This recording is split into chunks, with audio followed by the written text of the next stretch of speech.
¿Dónde están los Juan Bautistas del día de hoy? Ese es el tema. ¿Dónde están los Juan Bautistas del día de hoy? Cuando estudiamos la Escritura tenemos personajes famosos en Hebreos capítulo 11. El salón de la fama de los héroes de la fe está en ese capítulo. Ahí encontramos historias como la de Abraham, historias como la de Moisés, personajes que marcan nuestra vida. Cuando los leemos, Jeremías, leemos el Antiguo Testamento y nos apasionamos leyendo la historia de David, de Daniel en la fosa de los leones. Y hay ciertos personajes que marcan tu vida y que tú admiras. Pero entre esa gama de personajes hay uno de ellos que ha impactado mi vida personalmente cuando estudio su biografía. Dentro de los hombres de Dios, unos se caracterizan por el fuego del Espíritu Santo como Elías. Otros profetas se caracterizan por su capacidad de llorar orando como Jeremías. Unos se caracterizan porque eran cantores como David. Otros se caracterizaron por ser estadistas proféticos como Daniel. Unos se caracterizaron por hacer proezas y milagros como Eliseo, cuyo manto de Elías queda en él y la unción de Dios en Eliseo permite que se abra el río Jordán. Esas historias nos embargan, pero hay un personaje que no hizo algún milagro. Hubo un personaje en la Escritura que no tenía la capacidad intelectual quizás de Daniel. Un personaje en la Escritura que quizás la Biblia no habla de que levantó a algún leproso o que devolvió la vista a algún ciego. Un personaje que en la época de Jesús no pertenecía a la escuela rabínica oficial de la época. No era fariseo, tampoco era saduceo, no compaginaba con los herodianos ni con ningún movimiento religioso de la época. Un personaje tosco, brusco y rústico para predicar. Una persona cuyo dedo índice señalaba al Mesías que venía, que con su ministerio logra preparar el terreno al Cristo glorioso que venía a predicar. Una persona que comía algo raro para la dieta de la época, se vestía semejante a Elías. No tuvo 500 años, no tuvo 10 años en el ministerio, no tuvo 30 años en el ministerio, no se ve algún don milagroso en él. Sin embargo, la historia de este profeta de Dios llamado Juan el Bautista ha impactado miles de vidas en la historia del cristianismo. Un hombre quizás que no tenía la preparación intelectual de un Saulo de Tarso, pero un hombre que no le tembló el pulso cuando tuvo que decirle a Herodes la corrupción que tenía viviendo con la mujer de su hermano. Un hombre que no le tembló el pulso para decirle a la gente: generación de víboras, ¿quién os ha enseñado a huir de la ira venidera? Oh hermanos, qué gloria. Un hombre que no tuvo 10 años predicando, pero en el corto tiempo que tuvo logró estremecer al infierno y al diablo y a los corruptos de la época. Alaba a Dios con libertad y con gozo que reina para siempre. Gloria al nombre de Jesús. Ahora la pregunta inquietante es: ¿dónde están esos hombres? ¿Dónde están los Juan Bautistas del día de hoy? Algunos están en las iglesias formándose en el tiempo de Juan. Óyeme, se esperaba a lo mejor, los fariseos esperaban un doctor en letras. Los saduceos esperaban un maestro que les explicase los misterios de los ángeles, cuyas cosas ellos dudaban. Los herodianos y los políticos esperaban un mensaje suave en Juan. Sin embargo, los confrontó con su pecado, los confrontó con su realidad. ¿De dónde salió Juan?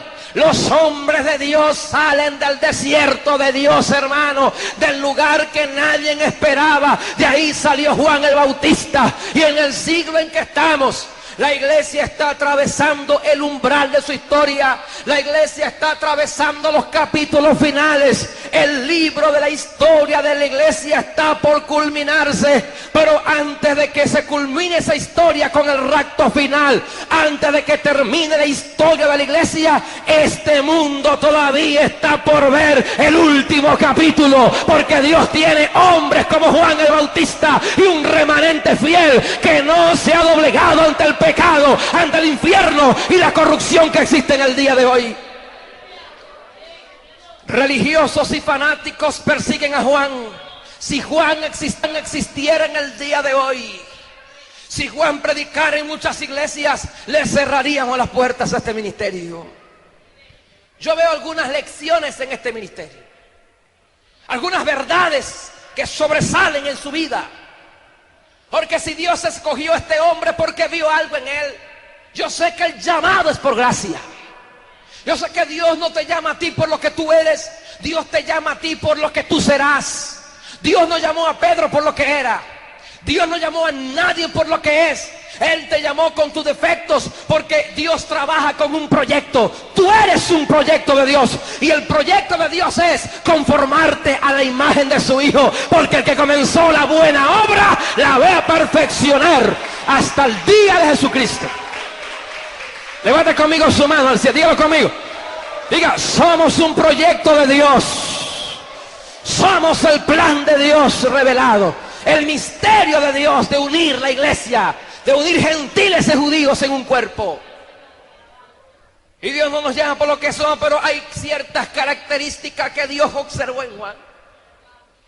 Su llamado fue por gracia, pero ese hombre, Dios, la providencia forjó en él un carácter que es digno de ser recomendado y recordado. Número uno, cuando yo analizo el mensaje que este hombre predicaba, los predicadores nos quedamos pequeños. No hay maestro en el salón de la fama de los siglos pasados, de los predicadores que movieron masas. No hay exégetas ni eruditos bíblicos que puedan alguna vez repudiar la reputación y el contenido tan claro del mensaje de Juan. No predicaba ambigüedades. Juan no predicaba tonterías. Juan, si existiera hoy, no se pararía en este púlpito como un bufón para que la gente se empiece a reír. Juan no sería amigo de las risas públicas. Si Juan existiera hoy y se para a predicar en un altar, muchos le cerraríamos las puertas y dejaríamos el polvo en las bancas, porque no nos gustaría el tono como este hombre predicaría. Pero hermanos, el mensaje de este hombre, un mensaje radical. La palabra radical viene del texto original, que significa raíz.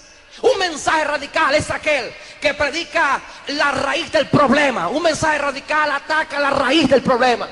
Y Juan no fue con filosofías. Quizás los fariseos querían filosofar con Juan, querían que Juan discutiese con ellos con el lenguaje de la época aceptada. Juan no, Juan fue el grano. Le dijo: ustedes son unos pecadores corruptos, la solución de ustedes es que se arrepientan. Y le dijo: arrepentíos, haced obras dignas de arrepentimiento. Quien os ha enseñado a huir de la ira venidera. Ustedes tienen que arrepentirse. ¿Tú te imaginas, hermano, esos doctores cómo bajaban allí?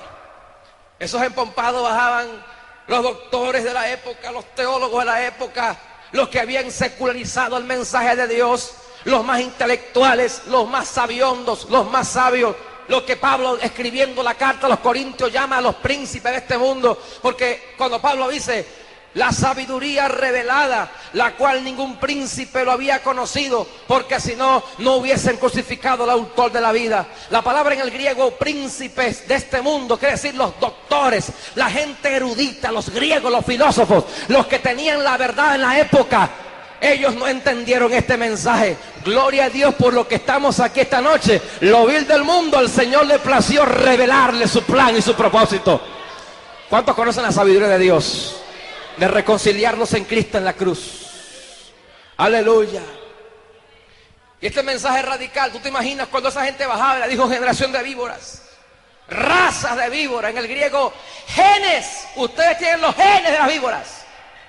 Su carácter, su cultura, su forma de hablar refleja que son hijos del diablo, en otras palabras. Hermanos, estamos en días que el Señor quiere levantar hombres y mujeres con un mensaje radical, un mensaje interdenominacional, un mensaje. Este mensaje no solo es para la Iglesia Católica, este mensaje no solo es para los testigos de Jehová, este mensaje no solo es para la nueva era, los mormones, los espiritistas, los adventistas.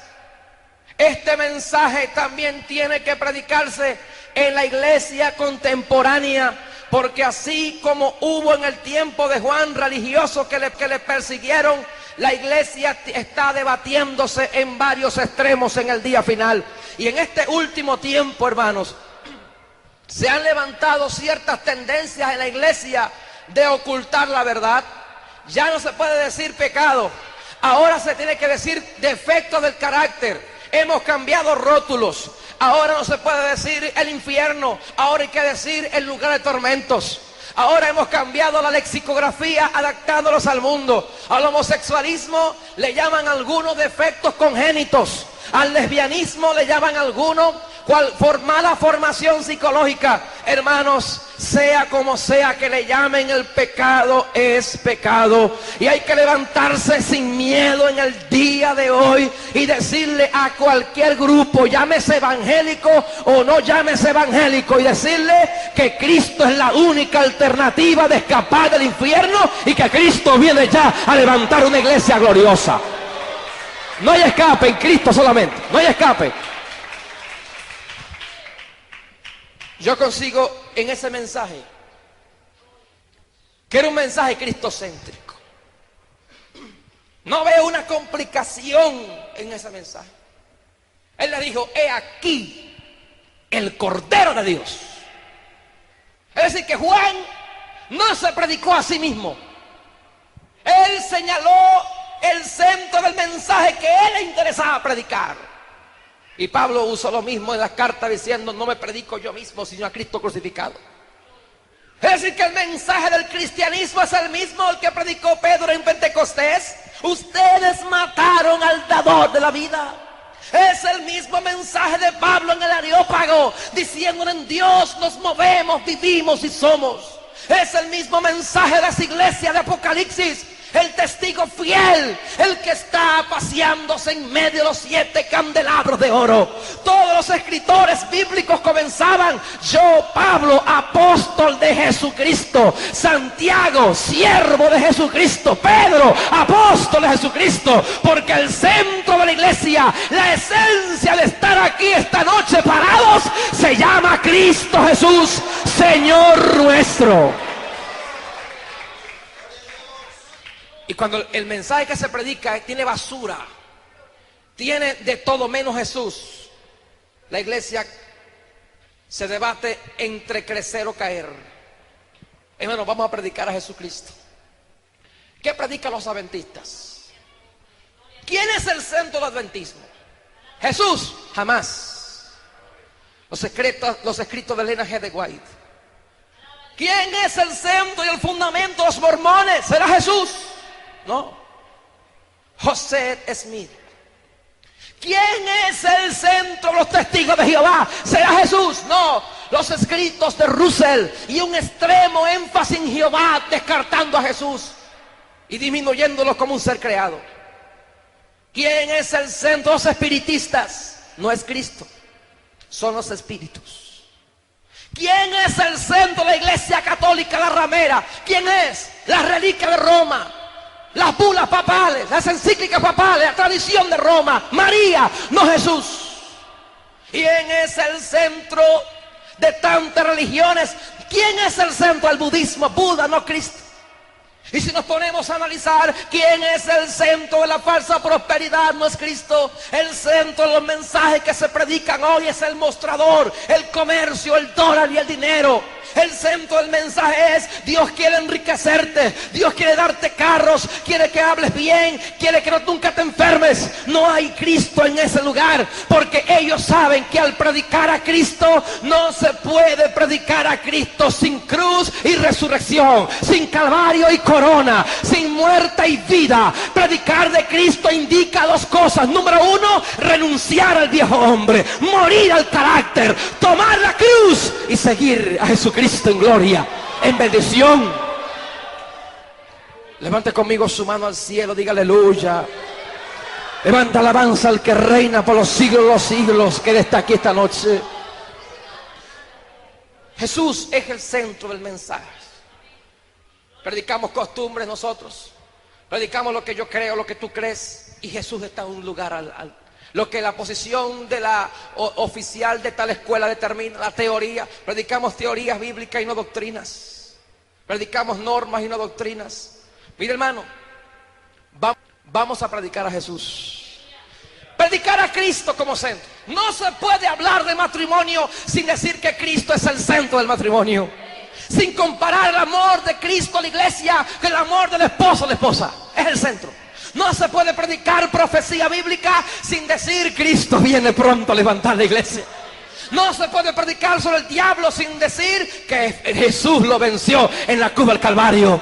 No se puede predicar sobre finanzas y decirle que lo que le demos a la iglesia es para exaltar el nombre de Jesús. Aleluya. No se puede predicar de oración sin decir que la oración es en el nombre de Jesús. Es decir, que Cristo se encuentra en todas partes entrelazado. Donde quiera que usted lea el Génesis, el Éxodo, donde quiera que tú leas los Salmos, vas a conseguirte Jesús por todas partes. En la Biblia Él es el león de la tribu de Judá. Él es la estrella resplandeciente de David.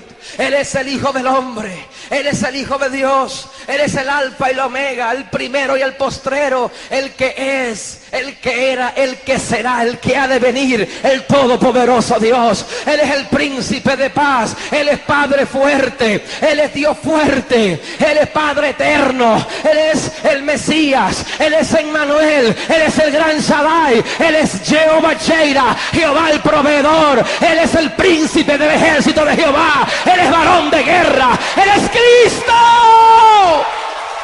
La Biblia está señalada sobre Jesús. Hermanos, ¿qué pensaba Dios antes de que todo fuera creado? ¿Qué pensaba Dios antes de crear ángeles? ¿Qué pensaba Dios antes de crear la historia, el mundo, Israel, la iglesia, el planeta, el cosmos, estrellas, espacio, cielo, tierra, materia, lo que sea? ¿Qué pensaba Dios? Algunos dicen pensaba en nosotros. No, antes de pensar en ti, ¿qué pensaba Dios? Pensaba en crear. ¿Qué pensaba antes de pensar en crear? Pensaba en Israel. ¿Qué pensaba antes de pensar en Israel? Pensaba hacer ángeles. ¿Qué pensaba antes de pensar de hacer ángeles? El pensamiento eterno está en Juan 1:1. En el principio era el verbo, y el verbo era con Dios, y el verbo era Dios. ¿Qué es el verbo? El pensamiento, el logos, la palabra. Óyeme, Jesús es la palabra. Jesús es la expresión. Jesús es el pensamiento. El pensamiento eterno de Dios ha sido su Hijo. Pensando en Cristo, pensó en mí. En Él fuimos todos creados, por Él y para Él. Él es el modelo de la creación del hombre. Él es la imagen del Dios invisible. Vamos a predicar a Cristo. ¿Cuántos dicen amén por eso? Jesús es el centro. Y Juan descubrió eso. Digo, he ahí, he aquí el Cordero de Dios que quita. La palabra quita, airo, significa el que radica, el que lleva, el que carga el pecado por nosotros. Hermanos, yo estoy apasionado con este mensaje. Yo siento una unción fresca aquí. ¿Cuántos saben que Dios está ministrando? Yo siento que yo siento denuedo para hablar.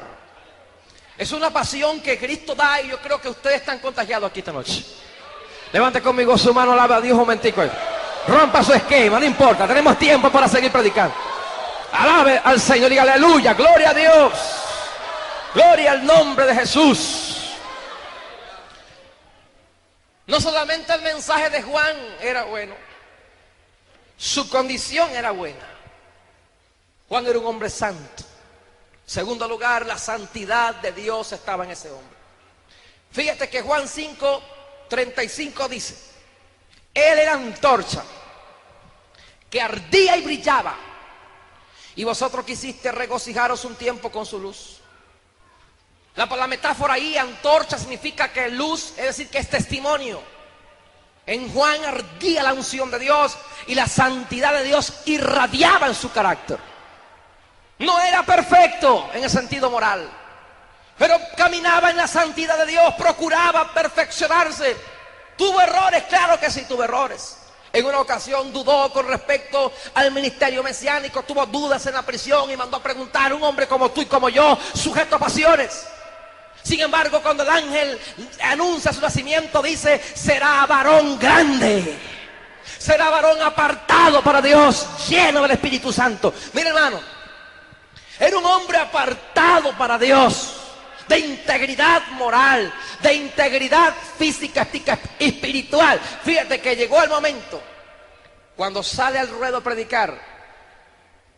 Lucas capítulo 4, Mateo 3 nos dice, Lucas 3, Mateo 3, habla de que dice que lanzó un reto diciendo: voz del que clama en el desierto. Mira, hermano, Dios está buscando hombres y mujeres como Juan el Bautista. En el contexto donde él aparece, no era cualquier cosa, no era fácil. ¿Qué pasaba en el tiempo de Juan? Si usted no sabe, de Malaquías, no de Malaquías a Mateo, desde Malaquías hasta Juan el Bautista transcurrieron unos 400 años. Algunos dicen de Malaquías a Mateo. No, Mateo escribe mucho después que algunas cartas de Pablo, si usted no sabía. Yo es decir, que no es el escrito de Mateo. Mateo no fue el primer escrito del Nuevo Testamento. Desde Malaquías hasta Juan el Bautista pasaron 400 años del silencio de Dios. Dios estaba bravo, Dios estaba enojado con el pueblo. No hubo profetas, no levantó ministerios proféticos. En esos 400 años aparecen los libros apócrifos, muchos de ellos presentes en la Biblia católica romana. En esos 400 años, el intelectualismo de los escribas había sustituido la voz profética de Dios. Se había caído en el extremo en esos 400 años de decir que ya Dios no hablaba, que ya habían hecho tradición de los ancianos, habían hecho profecías, habían interpretado, habían creado una serie de cosas terribles los ancianos de Israel. Cuando Juan aparece, se consigue con una corrupción sacerdotal horripilante, al extremo que tanto Caifás como Anás, dicen algunos historiadores, fueron colocados a dedo por el Imperio Romano. Se cree que los sacerdotes ya no los colocaba Dios en sí, sino que el Imperio Romano los colocaba a conveniencia con la política de Roma. Estaban vendidos. Había corrupción sacerdotal, no habían profetas, habían caído en corrupción moral. Herodes vivía con la mujer de su hermano. Había en Roma el homosexualismo rampante de la época. La corrupción fuerte estaba en Palestina cuando Juan aparece. ¡Qué reto para Juan! Óyeme, qué reto para Juan aparecer a predicar en un tiempo de oscurantismo.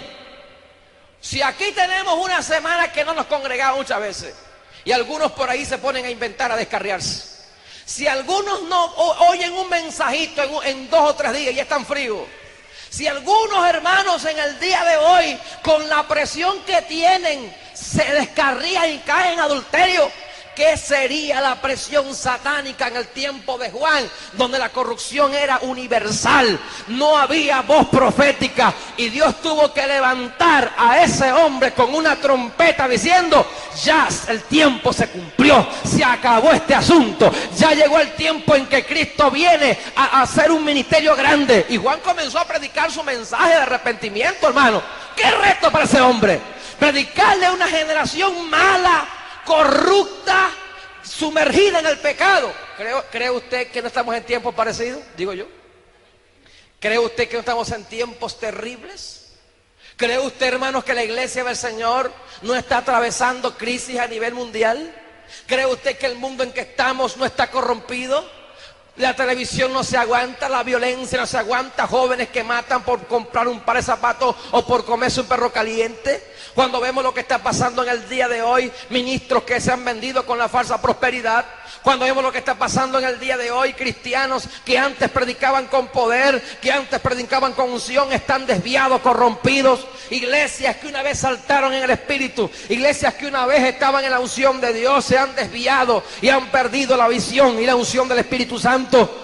Hermanos, en Ciudad Bolívar, yo estuve predicando en Oriente y me cuentan y me ratifican que hay una iglesia en Ciudad Bolívar que se llama la Iglesia del Patriarcado, donde el pastor predica que se puede tener varias mujeres, porque Abraham, Isaac, David y los patriarcas tenían varias mujeres, que no es pecado porque Salomón tenía varias esposas. eso está predicándose en Venezuela, en Oriente. Cuando lo que yo vi por televisión, una iglesia que se llama la Iglesia de las Otras Ovejas de Jesucristo, donde la pastora de la iglesia lesbiana en Puerto Rico, se llama Iglesia de las Otras Ovejas de Jesucristo, que son puras mujeres, pertenecía a una iglesia de sana doctrina, una iglesia pentecostal. Se enamoró de la que tocaba el teclado y Dios les dijo que se casaran y formaron un matrimonio, ambas mujeres, y hoy están pastoreando una iglesia de lesbianas, de mujeres con mujeres.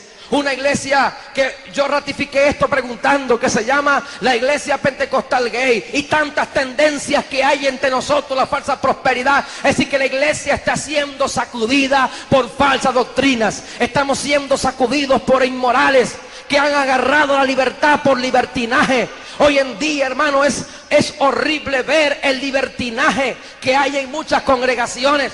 Los extremos son malos, pero óyeme, ¿cómo ve usted personas que andan con sus cuerpos exhibiéndolo al desnudo públicamente? Hoy en día hay personas que una vez dijeron que Dios trató con ellos, que le quitó esto y le quitó lo otro, y hoy han retrocedido y se han transformado, que ya no las conocemos y ya no los conocemos. Hermanos, entiéndase bien claro, el reloj de Dios de los últimos tiempos está sonando en esta noche, en esta iglesia. De un momento a otro, hermanos, la trompeta que estamos esperando se va a oír entre nosotros. De un momento a otro el cielo tendrá que enrollarse como un pergamino. De un momento a otro se cumplirá la esperanza bienaventurada, que en esta esperanza nos purificamos. De un momento a otro se va a acabar la guerra que tenemos. Es tiempo de buscar a Dios, iglesia. Vamos a soportar las tentaciones, vamos a aguantar las pruebas. Basta, iglesia, no retroceda, avance con Jesucristo. Usted que me está escuchando, varón de Dios y mujer de Dios, que la lucha te tiene temblando en tu matrimonio, en tu hogar, que estás a punto de irte del Señor e irte de la iglesia, aguanta un poquito más la guerra, aguanta un poquito más, porque de un momento a otro el que ha de venir vendrá y no tardará. Gloria al nombre de Cristo. Si Cristo no viene en el momento que Él ha señalado, la iglesia se corrompería totalmente. Hay una hora específica que yo no conozco. Jesús dijo, ni los ángeles conocen. En la hora precisa el Señor vendrá a levantar la novia. Y si el Señor tardare una hora más de la hora que Él ha señalado, la iglesia se corrompería. Pero hermanos amados, tenemos al Espíritu Santo de Dios que está con nosotros.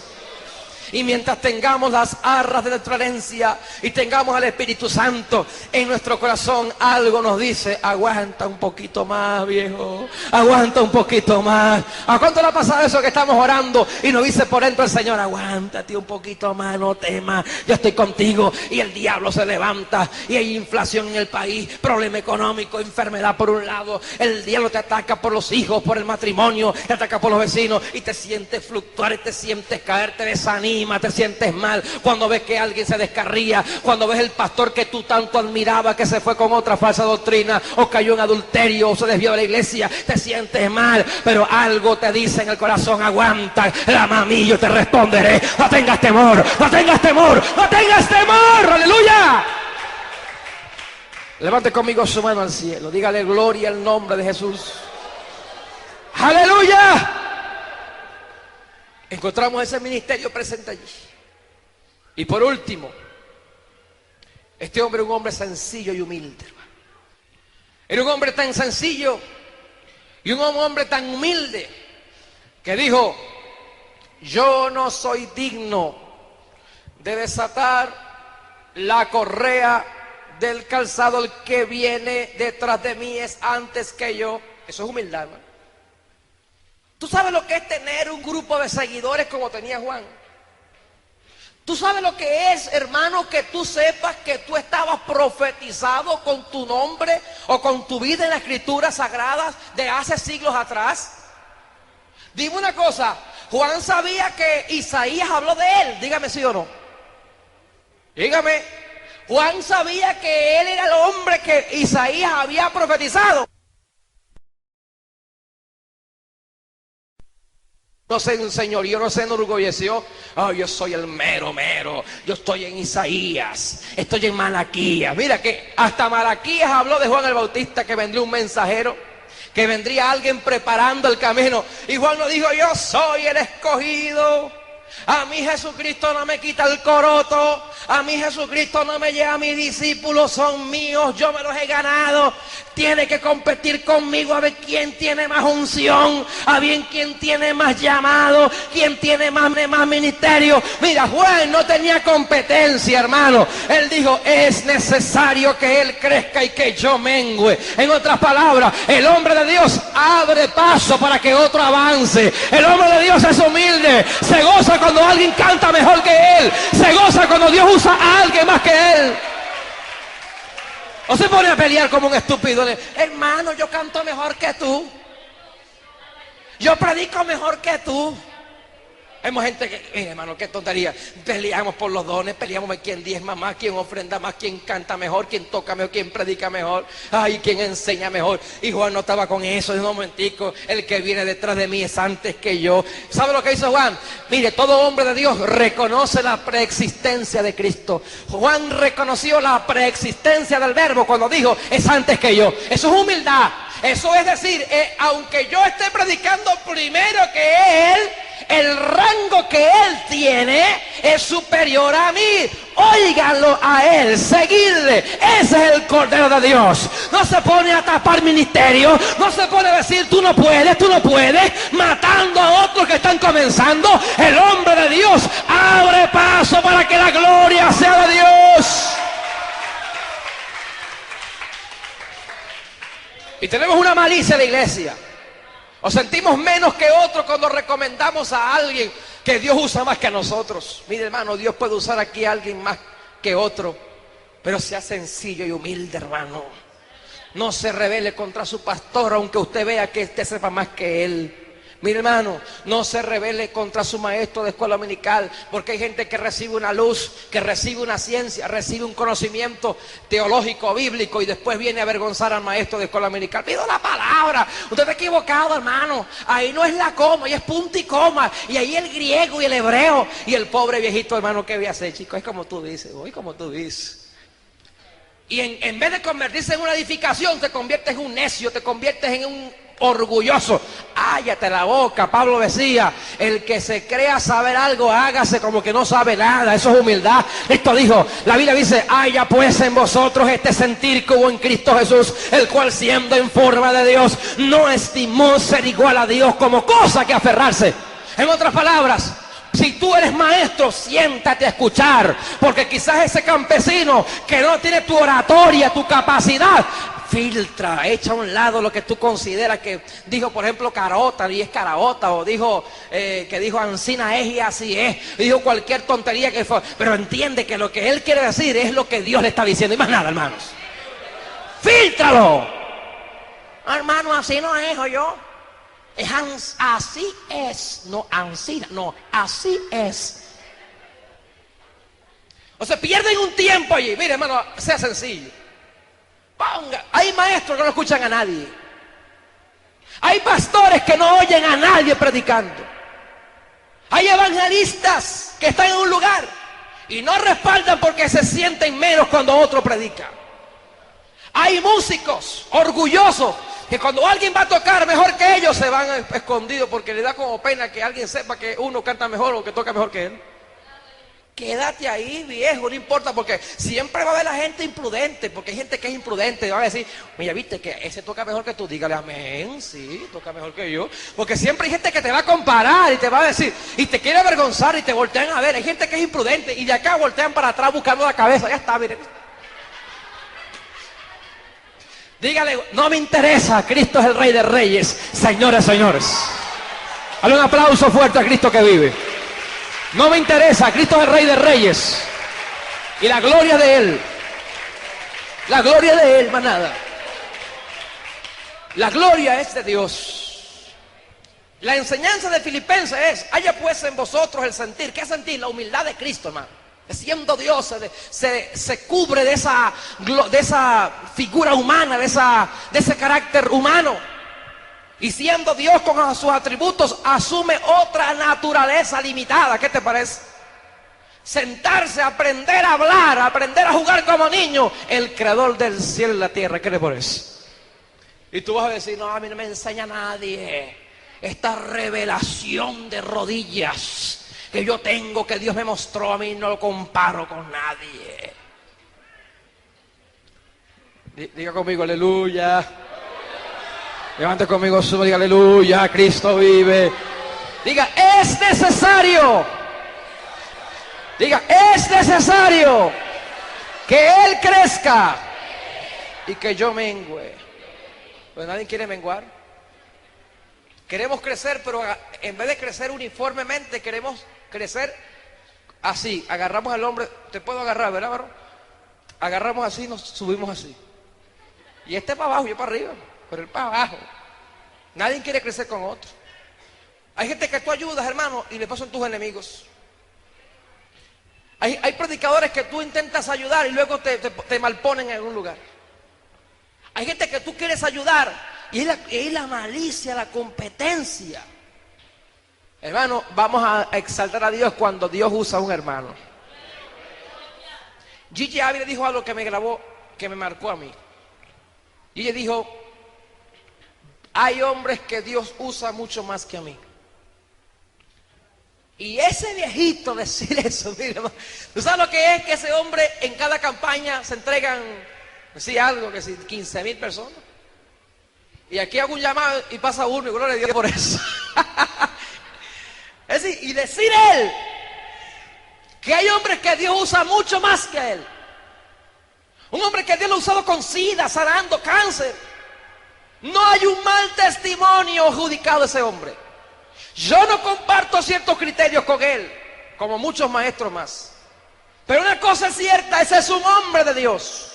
Y cuando un hombre de Dios dice eso, es porque es humilde de verdad. Porque alguien que no tiene nada dice, hay gente que Dios usa más que... Claro, por supuesto, tú no tienes nada, pero alguien que tenga, porque humillación no es no tener y decir que no se tiene. Humillación es teniendo, sabiendo, poseyendo, entendiendo y asumir una actitud de renuncia a eso por amor al reino de Dios y por amor a mi hermano que estoy escuchando. ¿Cuántos me están entendiendo, hermano? ¿Seguro? Humildad no es, hermano, decir, no, yo me gano 20,000 bolívares semana y soy humilde. ¿Sabes qué es humildad? Que tú seas igual teniendo o no teniendo. Que tú puedas decir, teniendo bastante, yo le hablo a todo el mundo, en mi casa come todo el... Eso sí es humildad, hermano. Pero yo soy humilde. Cuando se gradúa no habla con nadie. Y sabe una cosa, grábate esto. Tú eres humilde hasta el día que digas que eres humilde. No se me copió. Cópieme. Tú eres humilde hasta el día que tú digas que eres humilde. Porque hay gente que la cree tan humilde que es más humilde. Dice, después de Pablo, después de Cristo, Pablo, y después de Pablo, de papadito. Oye, humildemente, ¿no? ¿Cómo fue que dijo un ministro que tú me contabas ahorita que decía, este lo llevó a Jordán? ¿Cómo es la cosa? Este los trajo a Jordán. ¿Cómo fue la cosa? Él dijo, le entregaron una iglesia y dijo, el antiguo pastor los llevó hasta el Jordán, me toca a mí meterlo en la tierra prometida. ¿Qué le parece? No es casi arrogante, papadito, ¿verdad? Yo le digo eso, alábate que tú vives. Diga, alaba lo que él vive. No diga, alábate que yo vivo, o alábate que tú vives, alábate que él vive. Hay gente que dice, hermanos, ayuné 40 días y acabo de romper y el próximo mes voy por el otro. Tuve 50 revelaciones. Fui al cielo y di huerta canela en la piscina de oro. Y eso es para la gloria del Señor. Y Pablo dijo, conozco un hombre sin el cuerpo, fuera del cuerpo, no lo sé. Fue al tercer cielo donde vio cosas inefables. Así que si Juan decía, no quiero hacer mucho detalle porque no me quiero gloriar en eso. Y en los libros que se escriben hoy, que el infierno, otra basura que se vende por allí, el infierno es una persona que tiene un brazo, que tiene una mano, y que el ombligo es tal cosa, y que el cuello, y la gente asusta, ay hermano, es una persona al infierno. Oye hermano, porque fue allá. Óyeme, la gente está diciendo cosas que no están en la Biblia, y que Pablo nunca se atrevió a decir ni a mencionar. Hermano, gloríese en lo que se gloriaba Pablo. No se gloríe en su conocimiento, no se gloríe en lo que tiene, no se gloríe en su sabiduría. Gloríese en entender a Dios y gloríese en sus aflicciones por la causa de Cristo. Más nada. Dale un aplauso a Cristo y nos vamos ya. Gloria a Dios. En una oportunidad, en una ocasión, Jesús defendió a Juan. ¿Qué saliste a ver al desierto?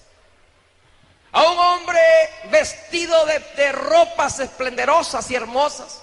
No, están en los palacios. ¿Qué saliste a ver? ¿A un profeta? Sí, mucho más que un profeta. Y dijo, entre los nacidos de mujer no ha habido otro profeta mayor que Juan el Bautista. ¿Tú sabes lo que es que Cristo diga eso de un hombre de él? ¡Qué gloria! Porque la grandeza de Juan no estaba en lo que él conocía, no estaba en los años ministeriales, tenía poco tiempo. Algunos creen que fueron 5 o 6 meses, otro un año, año y medio. Nunca hizo milagros. ¿Dónde están los leprosos? Los muertos que levantó no están en la Biblia. Su grandeza está en saberse humillar en la presencia de Dios. Hermano, cuando tú te humillas, el Señor te exalta. Juan se humilló y Cristo salió en su defensa y dijo, entre los nacidos de mujer no ha habido otro profeta mayor que Juan el Bautista. Cuando tú te callas la boca y te dejas de pelear tanto y de defenderte tanto y de buscar que te entiendan y buscar tu justicia y hacer juicio tú, el Señor te deja solito. Pero el día que te humille en la persecución, cuando tus enemigos te persiguen, cállate la boca y espera en Jehová y Él hará. Y Cristo saldrá por ti igual que lo hizo por Juan. Él defendió a Juan. ¿Crees tú que no puede defenderte a ti esta noche? ¿Cuántos creen que el Señor puede defendernos también a nosotros? ¿Cuántos creen que el mismo Dios de Juan el Bautista está con nosotros también aquí? ¿Cuántos creen que el mismo que usó a ese profeta también te puede usar a ti, hermanos? Que la misma unción que estuvo en la iglesia primitiva, el fuego de Dios que cayó en Pentecostés, que estuvo en la iglesia posapostólica, en la Reforma, en el movimiento pentecostal moderno, ese fuego está a disposición de cada quien que busque la presencia de Dios. Póngase de pie, por favor.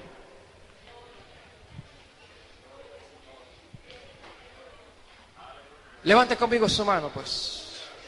No espere nada. ¿Qué va a esperar? Ahora Dios. No espere nada, hermano. Que lo que Dios quería traer, lo trajo ya. Esa es la predicación de la palabra. Oiga el mensaje de Dios. Ahí está la predicación. La interrogante es, óyeme mientras oras. ¿Qué vamos a hacer con nuestra vida? ¿Seguiremos en la indiferencia en que estamos? ¿Un ministerio raquítico? ¿Una vida cristiana mediocre? ¿Una vida cristiana jorobada, enana, pigmea? ¿Una vida cristiana infructífera, inmadura? ¿Una vida cristiana derrotista y derrotada? ¿Qué vamos a hacer? ¿Nos metemos con Cristo en la candela o la candela del diablo nos va a quemar? ¿Qué prefiere usted, el fuego de Dios o el fuego del diablo? ¿Qué agarra usted, hermanitos? Yo me quedo con el fuego de Dios. Levante conmigo su mano y reflexione. Vamos a orar con gozo, con libertad. Suelta el resto, hermano. Suelta el resto esta noche. Suelta el resto. Entréguese a Dios. Habla en lenguas en el nombre de Jesús. Busca la unción de Dios. Alábalo con libertad que Él reina. Alábalo con libertad que Él vive. Vamos a ser mejores cristianos. Vamos a predicar la palabra del Señor. Vamos a mejorar, hermanos amados. Oh, cámara masaya, y arranda la masía, oh, se cananaman.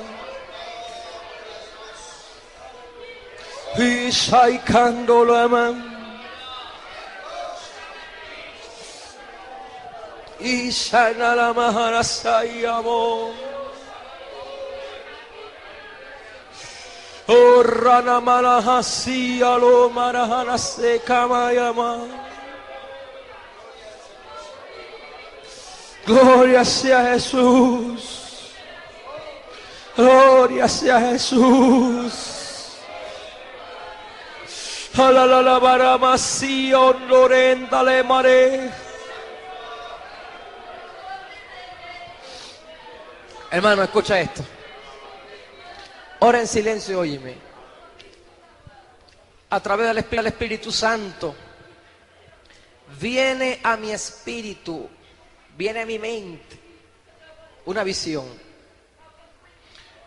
una imagen, hermanos, de un río revuelto y crecido. Un río que está arrastrando personas, cristianos. Y puedo presenciar, puedo ver, puedo sentir en esta visión cristianos subiéndose en una roca levantada en medio de ese gran río, saliendo.